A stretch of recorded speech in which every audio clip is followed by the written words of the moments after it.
Breaking news చూస్తున్నారు. Dharmendra Pradhan episode లో big breaking news ఇది. ధర్మేంద్ర ప్రధాన్ ఎట్టి పరిస్థితుల్లో రాజీనామా చేసే ప్రసక్తే లేదంటోంది కేంద్రం. ధర్మేంద్రను టచ్ చేస్తే మోదీకి కూడా రాజకీయ ప్రమాదమేనా? ఒడిశాను ఒంటి చేత్తో గెలిపించింది ధర్మేంద్రేనా? ధర్మేంద్రతో రాజీనామా చేస్తే ఒడిశా బీజేపీ నుంచి జారిపోతుంది, ఒడిశా బీజేపీ చేతుల నుంచి జారిపోతుంది అనే భయం ప్రస్తుతం భారతీయ జనతా పార్టీ అగ్రనాయకత్వంలో ఉందా? అందుకే కేంద్ర మంత్రివర్గంలో ధర్మేంద్రను ఎవరు టచ్ చేయలేకపోతున్నారా? ధర్మేంద్రను తప్పిస్తే జరిగే పరిణామాలేంటి? ధర్మేంద్ర రాజీనామా తప్ప సీజేపీ ఏమడిగినా చేయడానికి మోదీ ప్రభుత్వం సిద్ధంగా ఉందా? ఇవాళ శనివారం సీజేపీతో కీలక భేటీ ఉంది. కేంద్రం రెండో దఫా చర్చలు జరగబోతూ ఉన్నాయి. సీజేపీ 3 డిమాండ్లలో ధర్మేంద్ర రాజీనామా తప్ప మిగతా రెండింటికి ఒప్పుకుంది మోదీ సర్కార్ అంటూ తెలుస్తోంది. ధర్మేంద్ర రాజీనామాకు సంబంధించి ప్రస్తుతం తీవ్రమైన చర్చ జరుగుతున్న వేళ కీలకమైన అప్డేట్ అందుతోంది. ధర్మేంద్రకు కేంద్ర ప్రభుత్వం అండగా ఉంది అనే మాట. ప్రజలు మాకు అధికారం ఇచ్చారు, మేము బాధ్యతాయుతంగా పనిచేస్తాం. నేషనల్ టెస్టింగ్ ఏజెన్సీలో లోపాలు ఎక్కడున్నాయో జాబితా సిద్ధం చేస్తున్నాం. త్వరలోనే సమస్యలు పరిష్కరిస్తాం. పేపర్ లీక్ చేసిన ముఠాను పట్టుకున్నాం. మరిన్ని కఠిన చర్యలకు సిద్ధమవుతున్నాం అంటూ ఉంది కేంద్రం. దానికి సంబంధించి మీరు చూడొచ్చు రీసెంట్గా వచ్చిన ఆ అప్డేట్ అంశం. ఇఫ్ వీ కెన్ గో ఒకసారి ఫుల్ ఫ్రేమ్కి వెళ్ళి జూమ్లోకి వెళ్ళే ప్రయత్నం చేద్దాం, సో దట్ ఇంకా క్లియర్గా ఉంటుంది. మీరు చూడొచ్చు నిన్న భేటీ తర్వాత కీలకమైన పరిణామం అది. అసలు ఏం జరిగాయి, I think minutes of the meeting అంటూ ఉంటారు కదా, వాటికి సంబంధించి కీలకమైన అప్డేట్ రావాల్సింది పూర్తి స్థాయిలో. దాంతోపాటు నిన్న జరిగిన డెవలప్మెంట్ తర్వాత మీరు చూడొచ్చు సోర్సెస్ అని చెప్పి national testing agency has terminated 47 officials from their service. Legal and criminal actions will also be taken అని చెబుతూని against some of these officials. This is part of a complete overhaul of NTA that has been in controversy over proper leaks అని చెప్తున్న సందర్భం. సోర్సెస్ని coat చేస్తూ ANI చేస్తున్న tweet ఇది. National testing agency ఇప్పటికే 47 మందిని టర్మినేట్ చేస్తుంది సర్వీసెస్ నుంచి. Legal and criminal actions also తీసుకోవడం జరిగింది వాళ్ళ మీద, కొంతమంది అధికారుల మీద. ఇదేంటి?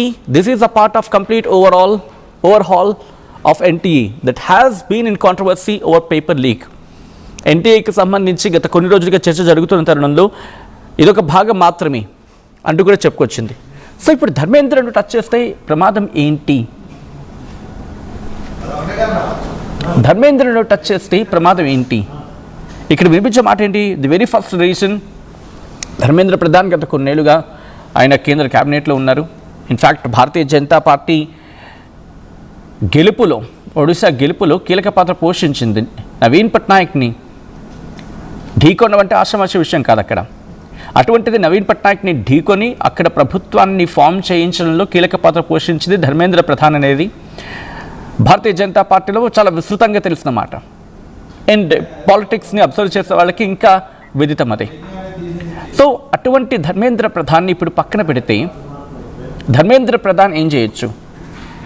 అండ్ రిమెంబర్, ధర్మేంద్ర ప్రధాన్ అనే ఒక వ్యక్తిని పక్కన పెట్టినంత మాత్రాన ఇక్కడ జరిగే ప్రమాదం ఏంటి అంటే ఒక వ్యక్తిగా చూసే ప్రయత్నం జరుగుతూ ఉందా Bharatiya Janata Party? As of now biggest question mark. ఎందుకంటే ఒడిశాకి సంబంధించి దాదాపుగా MP సీట్లు కూడా దూరం అయ్యే ప్రమాదం ఉంటుంది అని భయపడుతూ ఉందా అనేది ప్రజెంట్ కీలకమైన అంశం. అండ్ దీంతోపాటు అభిజిత్ దీప్కే చేసిన ట్వీట్ని మీరు చూడొచ్చు. ఏమని? ఒకసారి ఆ ట్వీట్ని మీరు చూస్తున్నారు. The government is rewarding corruption instead of ensuring accountability.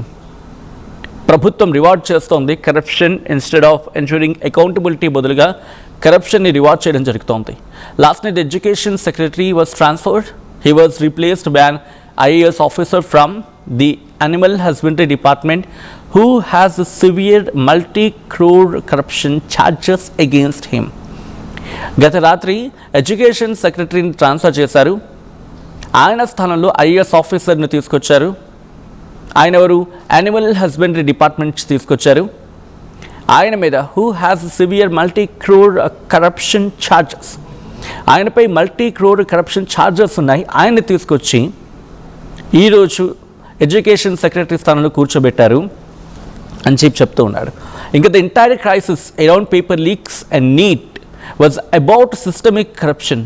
Replacing one bureaucrat with another facing serious corruption allegations is a direct insult to young people across India. The entire crisis around paper leaks and NEET was about systemic corruption. ఇది systemic కరప్షన్లో భాగమే ఈ entire crisis అనేది, paper leak చుట్టూతో జరిగిన entire crisis అనేది. And NEET విషయంలో paper leaks and NEET was about systemic corruption. ఇది వ్యవస్థలో జరుగుతున్న అవినీతిలో భాగంగా మాట్లాడుతున్న సందర్భం. And replacing one bureaucrat with another facing serious corruption allegations is a direct insult to young people across India. భారతదేశ వ్యాప్తంగా ఉన్న యువతకు ఇది ఇన్సల్ట్ కింద, అవమానం. ఇది ఏమని, ఒక బ్యూరోక్రాట్ని సీరియస్ కరప్షన్ అలిగేషన్స్, తీవ్రమైన అవినీతి ఆరోపణలు ఎదుర్కొంటున్న ఇంకో బ్యూరోక్రాట్తో రీప్లేస్ చేయించడం అనేది భారతదేశ యువతకు ఇది అవమానం అంటూ ఉన్నారు Abhijit Dipke. And last line చూడొచ్చు, is this the compromise the government expects us to accept? This is not accountability. We will not stop until Union Education Minister Dharmendra Pradhan resigns. This is a compromise the government expects us to accept. ఇదేనా ప్రభుత్వం మమ్మల్ని కోరుకుంటోంది? ఈ compromise అయినా ఇది acceptable, in fact ఇది accountable, ఇది బాధ్యత ఏం కాదు, ఇది అకౌంటబిలిటీ ఏం కాదు. And union education minister Dharmendra Pradhan రాజీనామా చేసేంత వరకు మేము ఆగము అంటూ ఉన్నాడు అభిజిత్ దీప్కే. సో అర్థం చేసుకోవచ్చు అక్కడ. సో దీంతో పాటు ఇంకా ఏంటి పరిస్థితి, ఒడిశా గురించి మాట్లాడుకుంటూ ఉన్నాం కదా, ఎందుకంటే కీలకమైన సందర్భం. సో ఇటువంటి సందర్భంలో మొత్తం భారతీయ జనతా పార్టీ, బీహార్ ఎందుకు కీలకం అంటే దాదాపు ఇఫ్ ఐఎమ్ నాట్ రాంగ్ ఒక 20 స్థానాలు అనుకుంటా వాళ్ళు అక్కడి నుంచి సంపాదించుకుంది. అటువంటిది 292 అనుకుందాం. అటు ఇటుకి వెళ్తే మ్యాజిక్ ఫిగర్కి మళ్ళీ చేయి దాటిపోతారు కదా, ప్రభుత్వమే కూలిపోయే ప్రమాదం ఉంటుంది అప్పుడు. సో ప్రభుత్వం కూలిపోయే ప్రమాదం కన్నా ప్రభుత్వం ఇరకాటంలో ప్రమాదం ఇంకా ఎక్కువగా ఉంటుంది. కాబట్టి ఆలోచనలో పడుతుంది అనుకున్నట్టు పొలిటికల్ కోణంలో చూసినప్పుడు అక్కడెక్కడ అదర్ ఎడిషన్స్ అంటూ ఉంటాం, అవేం కనిపించట్లేదు. సో ఇటువంటి కీలకమైన సందర్భం. అండ్ ధర్మేంద్ర ప్రధాన్ను,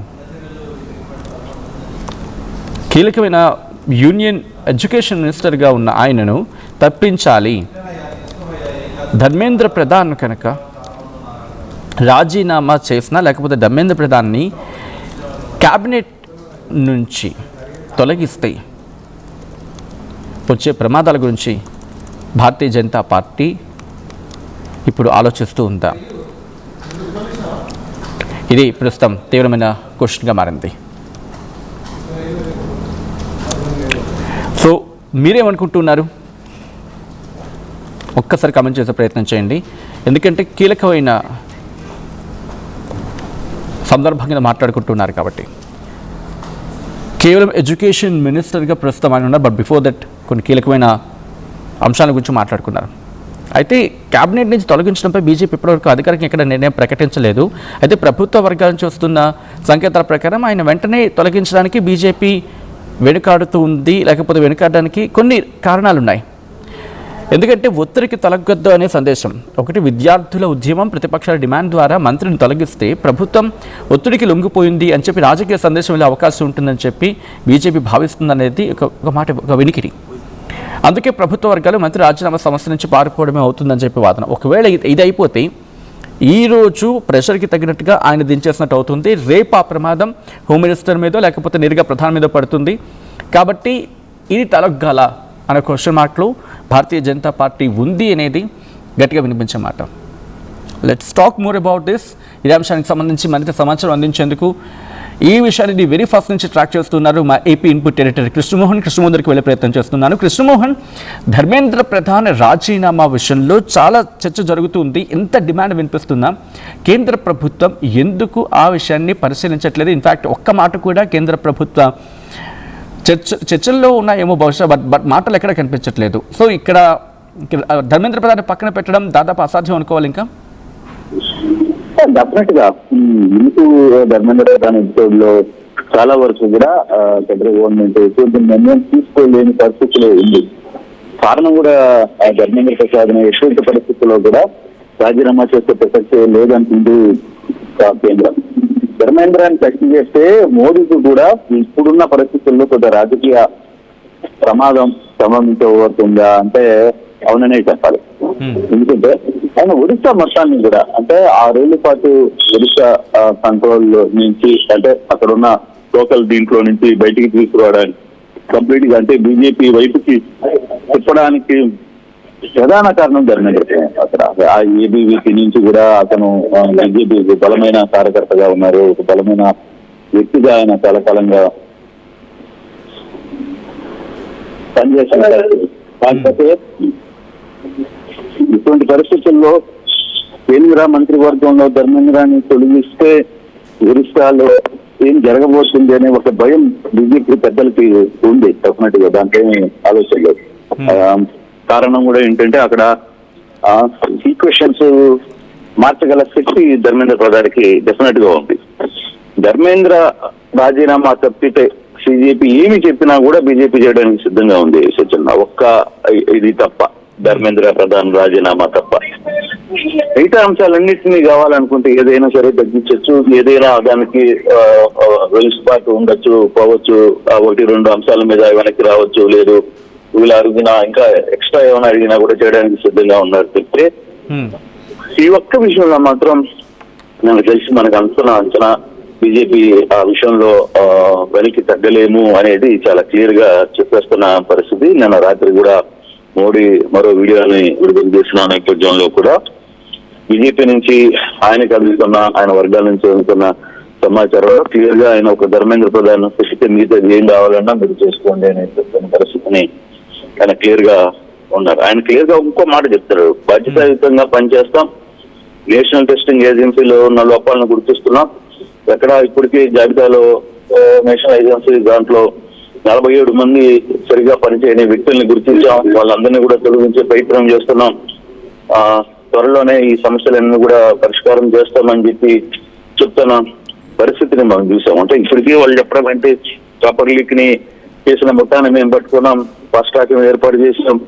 అయితే ఇప్పుడు నిన్న వీళ్ళకి సుప్రీంకోర్టు క్లీన్ చిట్ ఇచ్చింది కదా అని మాట్లాడుతున్నప్పటికీ అయినా కూడా మొన్న జరిగిన నీట్ ఎగ్జామ్స్ కి సంబంధించిన వ్యవహారంలో ఏదైతే బాధితులు అనిపిస్తున్నారో వాళ్ళందరినీ మేము ఎక్కడికక్కడ అణచివేసే ప్రయత్నం చేసి వాళ్ళ మొత్తాన్ని వ్యవహారాలను అన్ని కూడా చూసాం. మిగతా 47-43 మంది సభ్యుల్ని కూడా ఇతర అంశాలకు సంబంధించిన వాటిల్లో వీళ్ళ ఇన్వాల్వ్మెంట్ ఉందని గుర్తించాం. ఇవన్నీ కూడా ఎక్కడికక్కడ చేస్తున్నప్పటికీ కూడా కానీ ఒక్క ధర్మేంద్ర ప్రధాన్ వ్యవహారంలో మాత్రం ఇక వేరే స్కోప్ లేదనేది క్లియర్ గా కనబడుతుంది. దీనికి కారణం కేవలం ఒడిశా రాష్ట్రంలో ధర్మేంద్రకు ఉన్న క్రేజ్ మామూలుగా ఉండదు, అంతా ఎంత కాదు.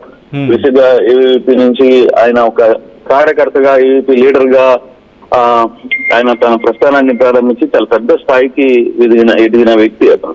సో ఆ సందర్భంలో ఇప్పుడు అతన్ని తెప్పిస్తే చాలా ఇబ్బందులు తప్పవు. ఇప్పటికే బీజేపీలో కొన్ని రాష్ట్రాల్లో ఫలితాలు వచ్చాయి, కొన్ని రాష్ట్రాల్లో కొంత ఇబ్బందికరమైన పరిస్థితి ఉన్నప్పటికీ అంటే బహుశా కొన్నిటిని గెలిచినా కానీ అక్కడ కార్యకర్తలు అక్కడ ఉన్న కలకత్తా లాంటి ప్లేసుల్లో కొంత సక్సెస్ అయినప్పటికీ కూడా బట్ కొంత ఇబ్బందికరమైన పరిస్థితి ఎదుర్కొంటుంది. వరుసగా ఈ నీటికి సంబంధించిన వ్యవహారంలో ఎన్జీ బ్యాచ్ మొత్తం కూడా బీజేపీకి వ్యతిరేకంగా పనిచేస్తున్న పరిస్థితి మనం చూస్తుంది. దేశవ్యాప్తంగా కూడా కొంత ఇష్యూ నడుస్తున్న నేపథ్యంలో దీన్ని మనం ఎంత త్వరగా అంచకపోతే అంత ఇబ్బంది పడతారు అనేది అందుకే చాలా ఎన్ఎస్ఏ లాంటి చట్టాలను చాలా కీలకంగా తీసుకుని వచ్చే ప్రయత్నం చేస్తుంది. ఎవరైనా బయట నుంచి వచ్చిన వ్యక్తులు పాస్పోర్ట్లు వీటన్నిటిని కూడా సీజ్ చేస్తామని చెప్పి చెప్తున్న పరిస్థితి చాలా క్లియర్ గా కొన్ని గట్టి చర్యల్ని చేపట్టే ప్రయత్నం చేస్తుంది. కానీ ఒక్క ధర్మేంద్ర ప్రసాద్ విషయంలో మాత్రం రాజీ చేసే పరిస్థితి లేదు అని చెప్పి చెప్తున్న నేపథ్యంలో ఇప్పుడు ఏం జరగబోతుంది అంటే బీజేపీ ఏమో చాలా క్లియర్ గా ధర్మేంద్ర రాజీనామా చేయాల్సిందే అని పట్టుపడుతున్న పరిస్థితి. కానీ అది జరుగుతుందా జరగదా అనే అంశాన్ని చూడాల్సిన నేపథ్యం అయితే చాలా స్పష్టంగా కనబడుతుంది. నేషనల్ టెస్టింగ్ ఏజెన్సీలో లోపాలను గుర్తించాం. అక్కడ కొంత సరిగ్గా పనిచేయలేని వ్యక్తులు 43 మందిని కూడా గుర్తించాం. వాళ్ళందరినీ పక్కన పెట్టించే వాళ్ళందరినీ చర్చించే ప్రయత్నం చేస్తున్నామని కూడా ప్రభుత్వం అధికారికంగా చెప్తున్న నేపథ్యంలో ఇప్పుడు ఒక్క ధర్మేంద్రనే మీరు పట్టుకుంటే మిగతా అంశాల మీద ఏంటి అనే ఒక క్వశ్చన్ వస్తుంది. అలాగే సిజేపీ కూడా చాలా క్లియర్ గా అడుగుతుంది, ఏంటి ధర్మేంద్ర రాజీనామా ఎప్పుడు చేయిస్తారా. కానీ ఈ రెండు ఇష్యూస్ లో ప్రభుత్వం ఎలా ముందుకు స్టెప్ వేయబోతుందని చూడాలి. ఈ రోజు రేపటి లోపల ధర్మేంద్ర రాజీనామా చేస్తారా అనే అంశాన్ని అది రూల్ అవుట్ అయిపోయినట్టుగానే కనబడుతుంది. ఎందుకంటే మొన్నే జరగాల్సింది, దాన్ని ఒప్పుకోలేదు. సో ఇంటర్నల్ గా బీజేపీ పెద్దలు కూడా మనం అతని చేత రాజీనామా చేస్తే ఒక పెద్ద లీడర్ చేత మొత్తం బీజేపీ మీదనే ఎఫెక్ట్ పడే అంశం ఉంది అని వాళ్ళు మాట్లాడుకుంటున్న నేపథ్యంలో ఒక మిగతా అంశాలు ఏవైనా సరే ప్రభుత్వం సిజేపీ చెప్పిన మాటలకు వినడానికి సిద్ధంగా ఉంది. బట్ ఈ వ్యవహారం మాత్రం కొంత వాళ్ళు కూడా అర్థం చేసుకోవాలి. లేదనుకుంటే వాళ్ళు ఈ అంశం మీద పట్టుబట్టి తర్వాత ఇంకా ఫోర్సు లేదు, గట్టిగా ఈ నర్సన్ని ఆఫ్ చేసే ప్రయత్నానికి కేంద్రం వెనకాడదు అనే అంశం కూడా మనకు చాలా స్పష్టంగా అర్థమైపోతుంది. Sachin right Krishnamohan, thanks for the update. ఇక్కడ ఒక కీలకమైన మాట, ఇందాక కృష్ణమోహన్ అన్నట్టుగా ఒడిశా చాలా కీలకం వాళ్ళకి. ఎందుకంటే వాళ్ళు సాధించిన సీట్లలో భారతీయ జనతా పార్టీ సాధించుకున్న సీట్లు మొత్తం 243 ఆర్ 240 అనుకుంటా. ఆ 240లో వాళ్ళ చేతుల నుంచి ఇంట్రెస్టింగ్గా ఒడిశా 21 స్థానాలు ఉంటే 20 స్థానాలని క్లీన్ స్వీప్ చేసింది అక్కడ భారతీయ జనతా పార్టీ. సో ఇప్పుడు 240లో 20 సీట్లు కోల్పోయింది అనుకుందాం. 240లో 20 సీట్లు కోల్పోతే వాళ్ళకి మిగిలేది 220 మాత్రమే. అండ్ ఓవరాల్గా మాట్లాడుకున్న సందర్భంలో మొత్తం 290 పైచిలకు స్థానప్పుడు దీంట్లో టీడీపీ అలయన్స్లో ఉంది. దాంతోపాటు బీహార్ నుంచి నితీష్ కుమార్ పార్టీ జేడీయూ కూడా అక్కడ కీలకమైన భాగస్వామిగా ఉంది. ఒకవేళ ఇదే అడ్వాంటేజ్గా తీసుకుంటే కనుక ది వెరీ నెక్స్ట్ డే ఒకవేళ ఎవరైనా కీలక నిర్ణయం తీసుకుంటే, I'm not saying if suppose if some కీలకమైన డెసిషన్ పడితే కనుక ఒకవేళ భారతీయ జనతా పార్టీ నుంచి ధర్మేంద్ర ప్రధాన్ బయటకు వచ్చారు అండ్ ఒడిశా నుంచి 20 సీట్లు కూడా పట్టుకెళ్ళిపోయారు ఫర్ సపోజ్ ఐఎమ్ సెయింగ్, అప్పుడు ఏమవుతుంది, సంఖ్య పడిపోతుంది, ప్రభుత్వం ప్రమాదంలో పడుతుంది, మైనారిటీలోకి వెళ్ళిపోతుంది. అండ్ అక్కడ ప్రభుత్వానికి అంటే అది ఒక విధంగా చెప్పాలంటే చెక్మేట్ అయిపోతుంది అప్పుడు. కాబట్టి అంతకు ఆలోచన చేస్తూ ఉంటారు. సో మీరేమనుకుంటున్నారు? లేదు ఏదేమైనా కూడా రాజీనామా చేయాల్సిందేనా? ఇదే అంశానికి సంబంధించి అభిజిత్ దీప్కి కూడా రియాక్ట్ అయ్యాడు. ఒకసారి అభిజిత్ దీప్కి ఏమంటున్నాడు చూద్దాం. बहुत ज्यादा कीमती है। हेलो एवरीवन, सोनम सर ने अपना हंगर स्ट्राइक तोड़ दिया है, तो इससे हमें बहुत ही खुशी और राहत मिली है, क्योंकि सोनम सर की जो लाइफ है वो इस देश के लिए बहुत ज्यादा कीमती है। कॉकरोच जनता पार्टी का जो प्रोटेस्ट है जंतर मंतर पर, वो वैसे ही चलता रहेगा जब तक धर्मेंद्र प्रधान इस्तीफा नहीं देते। सोनम सर का जो सैक्रिफाइस रहा है 26 दिनों का, उसे हम वेस्ट नहीं जाने देंगे। जो दिल्ली पुलिस ने ब्रूटैलिटी करी है स्टूडेंट्स के अगेंस्ट, उन स्टूडेंट्स की जो सैक्रिफाइस थी उन्हें हम वेस्ट नहीं जाने देंगे। तो हमारा प्रोटेस्ट तब तक चलता रहेगा जब तक धर्मेंद्र प्रधान रिजाइन नहीं करते। Thank you. Hello everyone, Sonam sir ने अपना हंगर स्ट्राइक तोड़ दिया है, तो इससे हमें बहुत ही खुशी और राहत मिली है, क्योंकि सोनम सर की जो लाइफ है वो इस देश के लिए बहुत ज्यादा कीमती है। कॉकरोच जनता पार्टी का जो प्रोटेस्ट है जंतर मंतर पर, वो वैसे ही चलता रहेगा।